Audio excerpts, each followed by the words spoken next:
Kikay, o diba?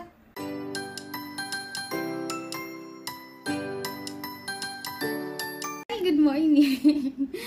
Tumawag sa akin yung mami ng amo kong lalaki. Sabi niya, baba daw ako, may ibibigay daw siya. Tapos, eto yung binigay niya. Makakita ko sa inyo. Ang sweet niya talaga.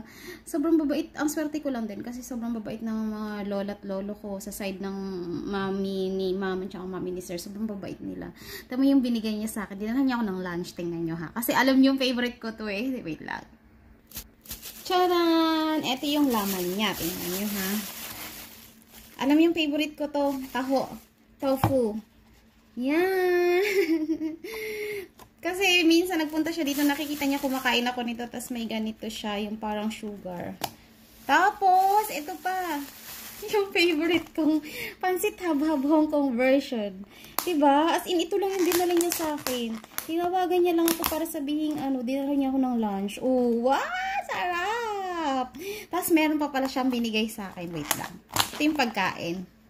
Binigyan niya ako ng skirt. Ang cute! Kasi, alam niya din na mahilig talaga ako sa maiksi, shorts, ganun. Tapos, yun, sabi niya kung gusto ko daw. Ang cute to, skirt. Skirt talaga siya. Sa anak niya to sa kapatid ni sir. Kasi may kapatid si sir na dalaga pa. So, yan. Sobrang cute. Tapos, tinanong niya pa kung may cycling daw ako kasi wala, bibigyan niya daw ako. Bibili niya daw ako. Pero ito sa anak niya to. Diba, san ka pa yung lola mong napaka-supportive? Gaya na siya kaisi. Sobrang isi nito. Kalahati ng hita siya. Baba natin para makita. Cute. Kikay, o diba? Ang cute niya, promise. Tapos ito din, dalawa. Ito lang yung tinawag niya sa akin para pababain ako at sabihin maibibigay siya. Uy, ang cute nito sobra. Excited ako isuot. So, yun lang. Wala. Pinakita ko lang sa inyo. Diba? Kasi dito sa Hong Kong, napakabihirang makatagpo ka ng mababait yung mga lola at lolo ng side ng sir and mom. Sa akin kasi, ang blessed ko lang kasi sobrang babait nila pareho. Si Lola yung sa side ng amo kong babae, binigyan niya ako ng mga jacket, mga t-shirt. Jacket, ang brand niya, ano bang brand yun? H&M. H&M yung puti. Yung puting jacket na binigyan niya sa akin is H&M. Yung isa, Paris siya eh. Paris. Nakalimutan ko yung brand. Sandro yung jacket niyang binigay sa akin na leather jacket na blue.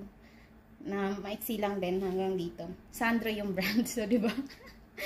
Wala. So, lagi kong wish na sana lahat ng Filipino helper dito sa Hong Kong makatagpo sila ng mababait na amo.